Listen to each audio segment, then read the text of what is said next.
World-class guests, fascinating stories, inspiring messages. Welcome to Linda's Corner.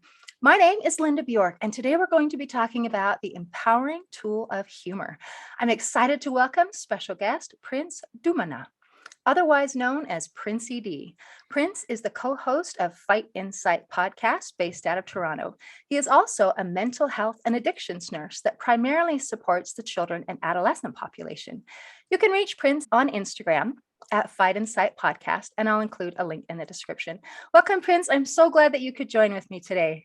Linda, thank you for having me. You know what, actually, to tell you the truth, I'll be honest, this is actually my first ever podcast on my own, actually, because usually me and Tim go together and Right. neither this is me going solo. So I'm actually really, really excited. I'm glad to be here. Okay, so now I don't know whether to be offended or to be, Oh, no, no, no, no, no, because no, does that no. mean that I don't count? Because we're not really alone. I mean, we're kind of like, No, no, no, no, please don't be offended. Listen, you actually, you know what? Yeah, I was so excited about today, and you know what? I've got so much stories to tell and so much insights, and yeah, and I've listened to your some of your podcasts, and it's amazing, amazing stuff that you're doing on your end. So I'm really, oh, really that makes happy. me so happy. Thank you. Well, I was kidding about the offended part because I'm not offended, but I am excited to talk to you.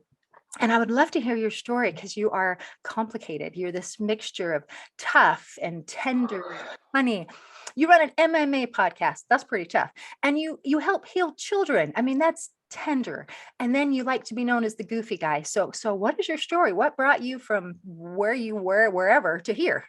Yeah, you know what? I guess when we first started, when I first started, I started off as again as a nurse, and first off working on general internal medicine. And a lot of the times when you're working in those type of settings, usually it's go go go go, and it's usually task oriented, and you never get the time to connect with any of your clients, and so any of the patients that you work with, because half the time you're doing 100 things at once, right? And so from there, I branched off over to child and adolescent mental health. And so actually, I'll tell you a story. The first time I got a taste of what it feels like to work with this population. I was sitting down it's a day area, and you have a couple patients actually just walking back and forth. And I just decided to sit down, and I was actually in orientation at the time, just getting to know the inpatient unit and how it works and how the population works. And then all of a sudden, I just picked up a deck of cards, and then all of a sudden some of the kids started coming. They're like, "Hey, do you know how to play cards?" I'm like, "Yeah, I know how to play cards." They're like, "Do you play Crazy Eights?" I'm like, "Yeah, okay, let's go." And everybody just started. So at first, I had one patient working with me, and then all of a sudden, everybody started to just congregate, and then all of a sudden, we were just having the time of our lives. We were just talking. Everyone was sharing their stories, and it felt so good. And Linda, you know what? The best part was, okay, so my shift was about to finish. I'm like, "Hey guys, I gotta go. It was great talking to you." And everybody got up, and then some of the patients got up and they said, "Hey Prince, are you gonna be back tomorrow?" And I'm like, "Yeah." And they're like, "Yeah, let's play again and let's talk." And that's, you know what, building that trust and then building that connection. To me, I was like, "Oh my gosh, this is it. This is it. This is my calling." And from that day on, I've been working in children's mental health. I guess it's me 6 or 7 years now, right? And in terms of the MMA piece, I was a I was a heavy set guy when I first started in nursing. And the thing is, I mean, sometimes when you're working so much, you kind of neglect some of your exercises, neglect working out, and half the time all you want to do is sleep and eat, and that's it. Right? Sleep, eat, and get ready for the next shift. And so what happened was I ended up, okay, so you know what? I need to switch it up. And sometimes, when you go to the gym, lift weights, you're like, "Oh man, this is so boring. Like I gotta switch it up. I gotta do something else. I want to hit stuff." So I started, right? So I ended up going, "Hey, you know what? I'm gonna pick up boxing." And I started off with boxing, and then from there I branched off to Muay Thai, and then from there I kind of like, "Oh my goodness, this is it for me." Because the way I like working out, Linda, I love working out when it's almost to the point where you're about to pass out. I love that type of workout where you almost Oh, push to the limit, because you never know until you actually get pushed to that edge. You're like what you're truly capable of. And so that's what I love about MMA is just especially Muay Thai and martial arts. There's just so much things that you learn about yourself and in terms about your physical condition and also mentally as well, right? So, and then from there, the podcast kind of came about because a friend of mine, I was actually looking for a good set of golf clubs. So like, yep, there you go. Hey, I'm Wait, telling what? you, yeah, this is it. This is it. I told you, right? Um, I was looking for a good set of clubs, and I emailed my friend, so who is Timmy B, my other co-host for Fight Inside podcast, and I asked him, I'm like, hey, you know, a good set of clubs? And like, yeah, I actually do. I got a friend of mine, and he ended up sending me an email back, and he noticed that I use a different email address. Like, Prince, what's this peel off email that you're using? I'm like, listen, Tim, like, you know what? I've been meaning to start a YouTube channel, like podcast and do this and try it out, right? But I just haven't gotten the time to. He's like, you know what? Why don't we meet? Because I want to do the same thing. And the same common thing that we really like watching or enjoy is mixed martial arts and MMA. So that's how the Fight Insight brand and all this kind of came about. So it's been a roller coaster ride. Linda, let me tell you, I would have never told you that, a couple months ago that I'd be doing a podcast with you and, being on, starting on my own podcast, having being on Filipino TV, having sponsors. It's been nuts. It's been nuts. And we're just pushing all the way through. That is fantastic. Oh my gosh, so many things. Like you are multifaceted and I love it. I want to zip back if we can for a little bit Mm, about mm, that your opportunity that you seized on when you were at work and being able what you did is you created a safe place for these kids. And that's really, I think, foundational. So that how can you heal if you don't feel like you're in a safe place? How can you talk if you don't feel like somebody wants to listen to you? And how can you make those connections without? So, what you did so naturally was brilliant and perfect and just the right thing to do.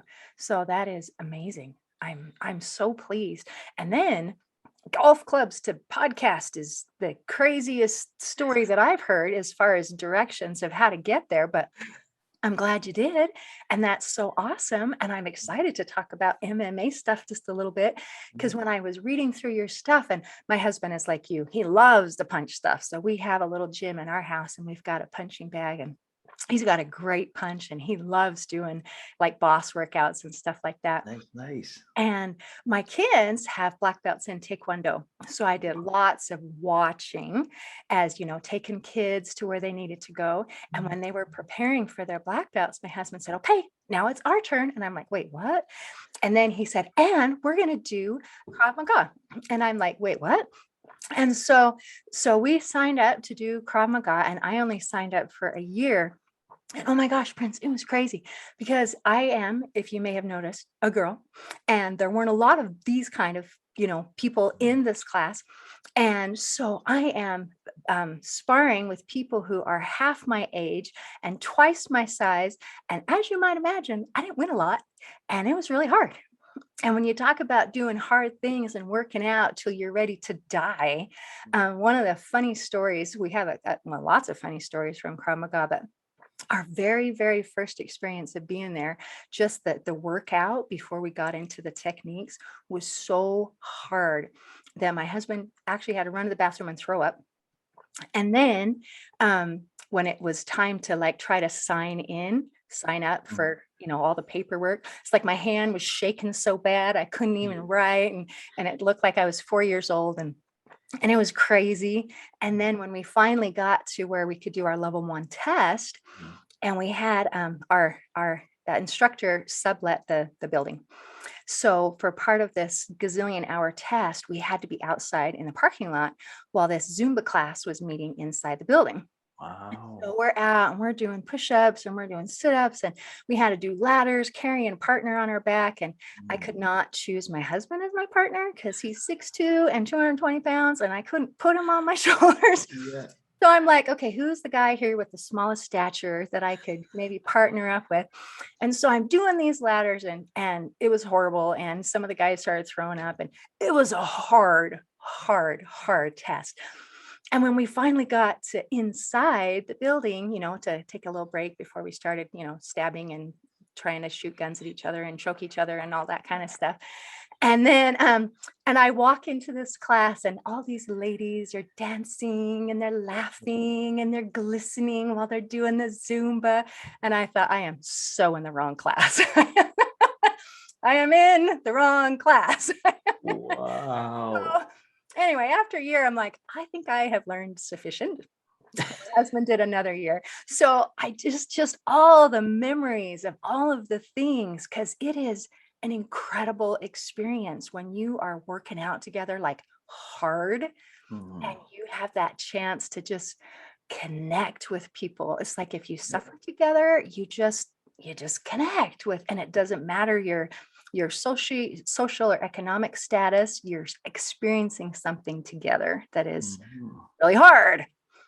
Yeah, Linda, you know what? You know what? I just wanted to say, don't cut yourself short just because I've some of the toughest fighters I know are ladies. They're like sometimes I'd go into sparring and I'd be partnered up with one of them. I'd be like, no, no, no, I'm not. I just pretend like I'm passed out. They're like, and they'd be like, Prince, it's time to go. I'm like, you can't make me go if I'm passed out. Like if I'm unconscious, you can't make me go spar with you, right? But yeah, no, I mean, absolutely. And when you are, literally, once you go through a struggle together with somebody, you have that connection, and it's almost like you guys, hey, we got through this barrier together, we got through this hill together, and it's almost like, hey, you know what? It's that sense of community that you get, right? And you wake up and you're like, oh my gosh. And let me ask you, Linda, after that workout, how did you feel? Exhausted, but also there's kind of that satisfaction like, wow, I just did a hard thing. Right. And it's yeah, and that's and after that you feel good, you feel motivated, you feel like you can carry on the day and you're like, "Hey, I achieved this." You got over your anxiety, you got over your fear, and you did something that's out of your norm and out of your schedule. And there's some of the things that, when I'm working with some of the children I've worked with, it's really coming out of that shell and pushing yourself to be resilient and to actually look at an obstacle or a barrier as like, hey, you know what, this is a challenge that I can overcome just as long as I have the right strategies, the like right coping strategies, the right skills under my tool belt. And so, I mean, and those are some of the things that I enjoy pushing to some of the students I work with, just because, you know what, after that obstacle is done, you're going to look back, you're like, wow, I did that. And you're like, yeah, you did that. That's you. That is all you. That wasn't me. I gave you the skills. I gave you some of the strategies, but at the end of the day, you were the one pushing through. So that's why martial arts and working out, Linda, is just so important, especially working in this field, just working with having endorphins kicking in your body, and that sense of accomplishment and actually physical health, right? It goes hand in hand, right? That is fantastic. Isn't that amazing how you manage to match these things together and make it work? And there really are lessons that you can pull from one and apply to the other. So Mhm. I would love to hear some of these tools in this tool belt that you're helping to help these kids to be able to be healthy, to be mentally and emotionally healthy and happy. You know what? First of all, actually, when it comes to working with children, especially this population, the most important thing is being genuine. A kid, a child can read you a mile away. If you're in there going, "Yo, do you have shortness of breath? When was your last bowel movement?" You know what I mean? And you're asking all these questions. They're gonna read right through it. You're like, "Oh my goodness, I'm talking to a machine. Of course, I'm not gonna open up, and I'm not gonna tell you what my story is." Right? Being genuine, active listening, all these things are key. When they start to see that, you know what, you're actually listening to their story and picking up certain things. You're like, hey, you mentioned this, you're picking up certain details from their story, that you'd be surprised, like, hey, you know what, I can't believe you actually heard that part, that small little detail that you heard from what I was going through. For them, you're just like, oh, you're validating my feelings, you're validating my thoughts. And so a part of it is also is that being genuine and speaking to them, getting in their level, right? Not making sure that you guys are in the same level and you're not above them just because you have credentials, or you might be, you've got all this education behind you. If you're connecting with them in that level, trust me, the floodgates of information, the floodgates of communication will just start flowing through. And so some of the things that I like talking to kids about, especially some of the coping strategies, is, what, for me, it's just taking a step back, right? Taking a step back, deep breath. You've probably heard this a million times. Deep breath, taking your time and processing the situation. Don't jump into conclusions. Don't automatically make assumptions. Sit down, take a deep breath, and look at your surroundings. Okay, so this is the challenge I've been given. Okay, so I didn't do well in my math assignment, right? So I need this math assignment to do well in order to get to university. This is like one of those critical marks. So I've been given a bad mark. So what am I going to do with it? And then from there, okay, so let's look at our options. Let's see, what can we do to bounce back from this tough situation? We look at, okay, so is there any other assignments that you can get to boost your mark? Can you get extra help from your teachers? Can you get extra help from peers? Um, really analyzing the situation, even looking at the exam that you had. So I mean, this might be the first exam that you had, but let's look at where you went wrong. Just looking back at some of these things and learning from your mistakes, right? And that's the thing. Some of the things that I tell my students, like, hey, some of the biggest lessons that you'll learn is through the mistakes that you make, right? And so, I mean, for me, I tell everyone this. I told them, like, when I was taking oh my gosh, then I feel like this is one of the stories. I'm like, oh man, should I share this one? Okay, listen. So when I was taking my driver's license, I failed it the first time, and I had a couple of my students like, oh my gosh, Prince, I'm gonna fail my exam. Oh my gosh, I failed my exam. And I told them, like, hey, you know what? For me, when I was taking it, I bombed it the first time, and the second time I had to write it, I actually bombed it again because I was so worried. When you had that fear in your head just drilled into you, every right turn you're like, oh my gosh, I remember I was here in this situation, and that bad negative memory kicks back into your head, and you're like, oh my gosh, I'm gonna not stop and just gonna go through a rolling stop and just turn right over, and I'm just gonna fail. And sometimes those negative thoughts just keeps reoccurring in your head. It's almost just constantly going, going, going. And it's almost like you're setting yourself up for failure. And so I tell some of my students this, and they're listening, and then they're like, okay, well, you know what? So how did you get through it? Well, I never gave up. I just pushed through. I just kept going.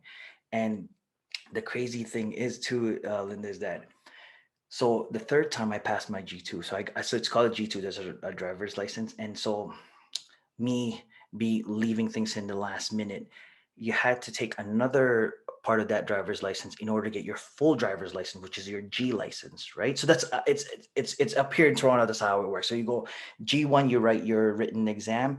G2 is your road test, and then G is like where you go to the highway and you do all the major Oh, uh, okay. examinations. This is by faith, and let me tell you, Linda, this is one of those moments I'm like, wow, I can't believe this just happened. The person who ended up testing me for my G2 was the same person who passed me for my G license, who actually tested me the second time around. So at first, when I was sitting in my driver's waiting for the person, the tester come in, I'm like, oh my gosh, here we go again. Like, here comes this nightmare. And everybody's driving off to get their test done. And I'm like, oh my gosh, I hope I don't really get a tester that's got a chip on their shoulder.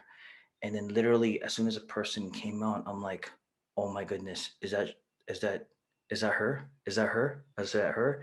And the driver tester gets in the car. I'm like, hey, Charlene, is that you? She's like, yeah. How did you know my name? I'm like, you gave me my G2. You were the one who passed me the second time. She's like, oh my goodness. And we just started talking, and I'm telling you, the relief just came off of my shoulders. And literally, that was the best experience. When I told that to some of my students, like, Prince, I hope that happens to me. I'm like, who, you never know, but that's like that feel good type of Wonderful. story, right?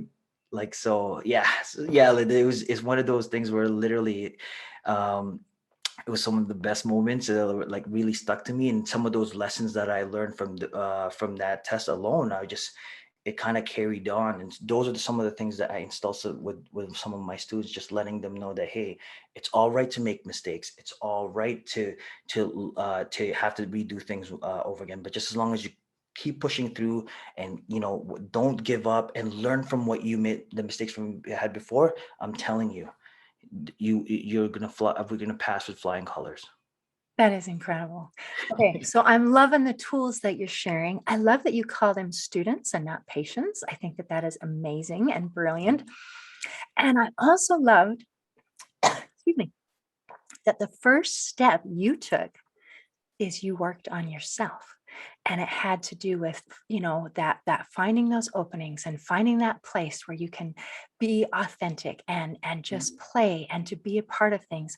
And then you totally shared with them struggles that you had and even failures that you had. And I've heard it said that we can impress people with our strengths, but we influence people through our weaknesses, and especially those things that we overcome. And so a lot of times we're trying to be, I am awesome, I am strong, I am all of the things, I am perfect. And that can impress people. I mean, especially if you are really awesome, because you are awesome. But when, if you want to influence people, that involves putting the wall down and letting them see the whole person. And that is, yes, I am awesome. And my awesomeness includes failures. My Mhm, awesomeness includes frustration. My awesomeness includes maybe some anxiety and mhm. some disappointment and hard things and things like that. And so you have given these wonderful kids the whole Prince, and that is doing amazing things. And I'm so proud of you. This is me clapping Thank and you. Thank thinking, you. I like you. And if I were in a hard place and if I were feeling like, man, my life stinks and I'm a failure and there's nothing that I can do and there's no hope, and I met someone like you who was awesome and open, I would feel like, wait, what? Just you existing gives me a little bit of hope that things can be okay, which I think is amazing. Yeah, Linda, well, listen, yeah, you know what?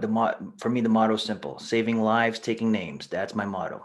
All right, saving lives, taking names, and especially, and you're right. It's absolutely, you know what? Allowing people to understand that, you know what, there are mistakes. You'll run into those obstacles, and again, yeah, and you know what? It's humor. Like sometimes you gotta, joke, or make a joke around yourself and make fun of yourself sometimes, and be like, oh wow, okay, like that's cool, that's something unique, that's different, right? And so yeah, and you know what, being that playful character, you know what, some, like you said, play. Oh my goodness, that's a keyword, Linda. When you hear the word play, it some of the images that it comes into your head, it's like, you're having fun, you're being real, right? And it's not exhausting, you're enjoying yourself, right?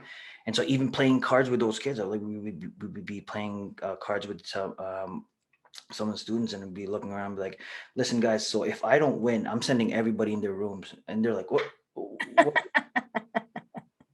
They're all laughing. They're like, seriously, Prince? Like, yeah, yeah, I never lose. You guys, no, no, everyone will get sent. If I don't win this first deck, you guys are all in trouble. They're like, oh my gosh, Prince, I know it's be joking and stuff like that. But yeah, no, it's absolutely those things. And honestly, it's the feelings that you get after, when you realize you've seen somebody from completely debilitated, completely unable to get up from, from getting up in the morning, washing themselves, bathing themselves, going into school, connecting with friends, to seeing a complete 360, seeing somebody finding a part-time job, getting a job at Starbucks, going to post-secondary after years after. Sometimes the best feeling, Linda, for me is I'd be walking down the street, go inside a coffee store, and I'm going in there ordering my food. And they're like, "Hey, Prince, do you remember me?" I'm like, and then I'm like, start kicking my head.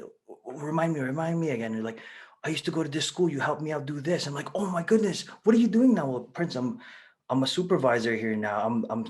He's running Starbucks. He's a supervisor at Starbucks, and also doing post secondary education as well.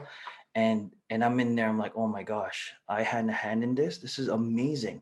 But then again, Linda, I try to milk it and be like, okay. So I mean, for them, they're like, oh, Prince, here's a free coffee. I'm like, oh, okay. So what other stuff can I get? Can I get that? Can I get this? Can I get that? Can I get this? I mean, and then be like, no, Prince, just a coffee. Are you sure? Let me talk to your manager. And they're like, well, Prince, I am the manager. Oh, dang it. Okay. So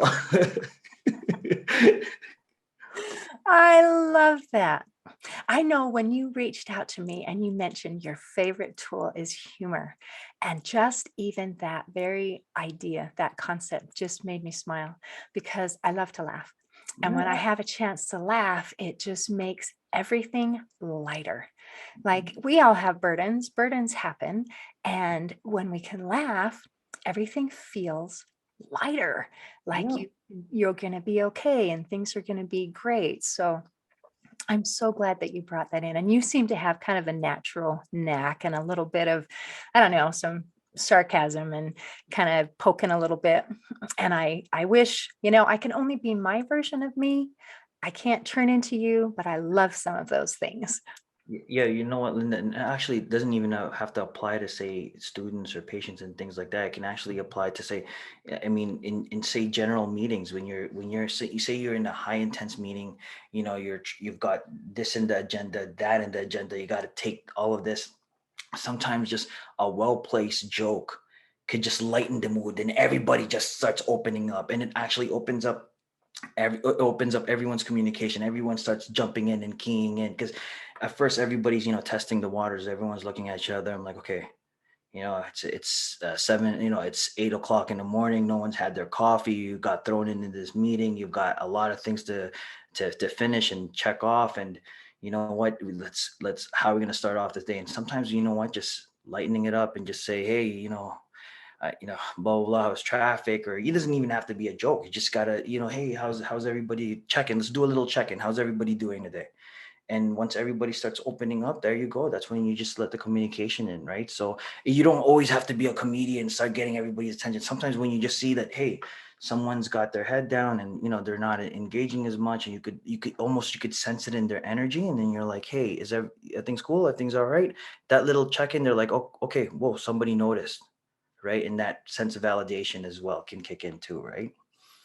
Wow. Isn't it lovely that there's both directions? Yeah. Laugh and keeping it light. And then there's the observation and keeping it real. Hmm. And paying attention to the needs and observing and watching and noticing and caring enough to reach out to the one. That's it. And That's it. that is so important and so beautiful. And I think in order to be able to reach out to the one, you got to be in a good place yourself. Absolutely, absolutely. And actually, I'll tell you something too, Linda. So I also teach at a college, and I was teaching foundations of mental health to personal support workers. And basically, so we were talking about compassionate care and identifying somebody's body languages. If somebody's got a low mood, their head's down, they're not engaging, poor eye contact. Remember to look at those things and keep an eye on them, right? And so that was the first lesson they had. They got a taste of Prince, so I was all over the place, like, "Hey guys, you this," calling everybody out. Okay, what do you guys? What do you feel about that? This, and they're like, "Okay, that's cool. It's cool. Wow, this is like a high upbeat type of class. I like it." The very next class that we had, you know what? I had my camera off. Everybody logged in. Everyone's like, "Hey Prince, hey Prince." So it took me a little bit of a while to turn on my camera. Turn on my camera. I'm like, I didn't even say anything. I just kept my head down. I'm like, okay, guys, so what are we learning here again? And just kept it low and just kept it kind of low key and just monotone. Didn't make any eye contact. Didn't say hi to anyone. One of the students goes, "Hey, Prince, is everything okay? You don't look too good. Is everything all right?" I'm like, "Yeah, I just had a really tough day. Just spilled coffee on my computer. Can't find my car keys. It's just been a really tough day for me." And they're just like, "Well, you know what, Prince, we're here for you. Just take your time." And everybody in the class was like, "Yeah, Prince, just take your time." And then all of a sudden it goes, "Time out, guys, amazing. What did you just do right there? What did you just do right there? What was that example?" And so sometimes when you're asking some of these questions, it's so hard, especially when you're asking your teacher, your prof, like some of these things, because sometimes when you have to come in, you got to be ready to go. You're teaching a whole class. That's your job, right? And so, that was some of the lessons that I infused in them. Just they're like, "Oh my gosh, Prince, so you weren't feeling bad?" I'm like, "No, I just wanted to see if anybody would notice." right? And so it was actually during a Zoom meeting as well too. So I had to find a way to implement it so then they get like kind of that hands-on experience. Okay, so what questions do I ask? Like, how are you? How are you doing? Is everything okay? So those are some of the things that I try to implement as well, right? That hands-on application kind of thing.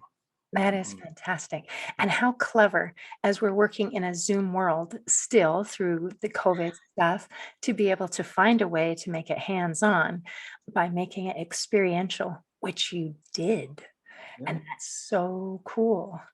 And I'm glad Yeah. that you didn't actually spill coffee on your computer and that you really are okay and that you were just messing with them. But I mean, even when you're awesome like you can have a bad day and you can have things that go awry. And it is Mhm. nice to have somebody notice and to be able to pick up on it. You gave them kind of an easy version of being all out there in your face versus this total. Sometimes the distinction for people is not quite so broad, or it Mhm. might be I'm going to look at you versus I'm going to look down, Mhm. or it might not be quite so for sure. But that was a Mhm. great introduction. Yeah, it was honestly from there. It's funny because then after that they're just they everything I did they're like, Prince, are you okay? I'm like, yeah, I'm good, I'm good. Oh man, I did that. A Right. little too So well, huh? right there you go. So yeah, I mean it's so when it comes to again connecting with kids and making that connection and developing, what the most important things well, one of the things I'm really trying to help promote and I'm trying to encourage, especially with this population, is resiliency, right? Being resilient. Absolutely. It's the R word, Linda. It's like it's almost like we've lost it. Like we've, especially with COVID and the pandemic and everything happening, it's 10 times worse than before. I mean, prior to COVID, I mean, we're working on some things, developing more strategies, looking at different frameworks, psychotherapy approaches and things like that. But I find with now we need to work even harder to overcome this obstacle, right? I mean, it's almost, Absolutely. and you hear the word COVID echo. I don't know if you know the term. So basically, with COVID echo, it's basically now you're seeing the residual what COVID has done to the general public. And so now you're seeing kids with more identifying that they're anxious, they're being more school avoidant, a lot more phobias, fears of even leaving the house. So some of these things, are more prominent now, right? And so it's really developing the resiliency skills is key. That is huge. And as we talk about resiliency, that it uses the similar kinds of steps, that humor and looking for the positive. I loved how when you were talking with your students and you used the example of a test and how hard and how stressful that can be when that's very important to you, to be able to say, okay, what are the options? Let's open our eyes. Let's look at the possibilities. Let's see, is this a small problem? Is it a big problem? How do we address this problem rather than just focusing on the problem? You're opening it up to focusing on the solutions. And I think resiliency is about focusing on the positive and on the solutions and on what's next. I think people can get turned around and get stuck watching COVID or thinking about those kinds of things. And then we are stuck. We're facing the wrong direction. Yeah, you're absolutely correct, right? And then I mean, and also being kinder to yourself, right? Not putting too much pressure on yourself to, what, I'm gonna do this, I'm gonna achieve that. And again, it's especially in this society, being competitive and staying on top of the game is so important, that what, you're putting so much pressure on yourself to do all these things. And sometimes you got to take a step back and, hey, you know what, I can't do it all. I gotta relax, I gotta take my time. And it's command and conquer. Just find something, work on that one goal before taking on multiple things at once, right? And so and acceptance, right? Acceptance is key. Acceptance that sometimes some things you've just got to accept, right?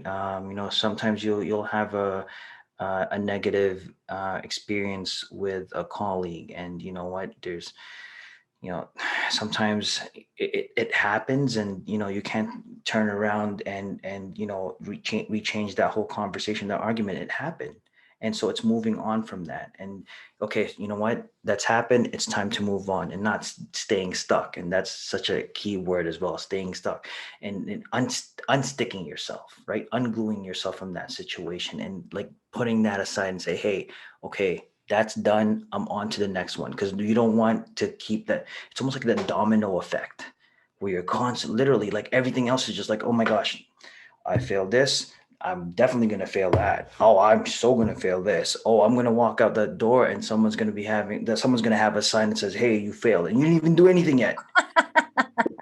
Right. That So, reminds me of your driving test where you said after the first fail, then all of a sudden your anxiety is up. It's like, oh, I messed up here. Am I messing up? How am I doing? Because once we get kind of stuck in that feeling of failure, then it can repeat. And like you said, that domino effect. So if we are the kind of person who is kind to ourselves, we can't expect that we're going to be perfect. And life is not like, okay, we're going to get through a hard thing, like maybe you're one of your students, and then you get back home and now there are no more problems and life is smooth sailing, because it doesn't actually work that way. And so we have to be able to keep that resiliency and keep that positivity and to keep moving forward. And that's I don't know. It's okay to not be perfect, and it's okay to not have a smooth sailing life. Like if you went to a fight where there was no actual fight, it would be very boring. sure. We like, if we watch a movie or if we read a book, we expect there to be some kind of a conflict, something that you have to overcome, some kind of a challenge. And yet sometimes we think in our lives it's supposed to be nothing. And yeah, no, you're absolutely correct. And that's the thing. I mean, you got to be given a challenge. So you're given the challenge, and then from there, as an individual, as an individual, and in terms of some of the experiences you've had, how do I look at this challenge and say, hey, I'm gonna overcome it. I'm gonna use the skills that I have, and I'm gonna approach this. The How I know how to approach it is how I. So, oh my gosh, so I guess I gotta get my second round of coffee. But how do I approach the situation the best way I know how, right? And so, absolutely, why would you go to a movie and like it's almost just like, hey, it's like, I don't know if you watch Avengers. Have you seen the Avengers? Yeah, of course, yeah, Avengers. It's almost just like the Avengers all walking in and Thanos going, hey, here's the Infinity Stones. Yeah, take it. Here you go. Yeah, game over. That's it. And we're like, well, where's the big fight? Where's the big finale? You know what I mean? So it's really learning from that and those challenges. This is the thing. Like Linda, you've probably overcome some obstacles Oh, yourself, and absolutely. so Absolutely. Yes. And sometimes when we overcome those challenges, it helps to qualify us to help the people who are on that path of life behind us. And I also liked how you work in a place where you help other people. And we don't have to do it by ourselves. We can go where we can get help, whether it be a friend or whether it be professional help, depending on our situation. But we don't have to do it by ourselves. And I think that's another very important lesson. Well, mhm. Prince, I have loved everything you've said. I have enjoyed our time immensely. Thank you so much for joining with me today. Solo, only together solo. Guess I'll take. Well, then, you know what? First of all, thank you so much. I appreciate it. This is so much fun. And again, if you want me to come back on, I would love to come on. This is my passion. I actually enjoyed this stuff, and this is what gets me going. This is what gets me up in the morning and fired up for the day. So thank you again for having me. This is amazing. It has been a pleasure. In closing, I'd like to share a quote by the poet E. E. Cummings. He said, "The most wasted of all days is one without laughter." Today, I invite you to not waste a single day by choosing to add a daily dose of laughter to your life. See you next time on Linda's Corner.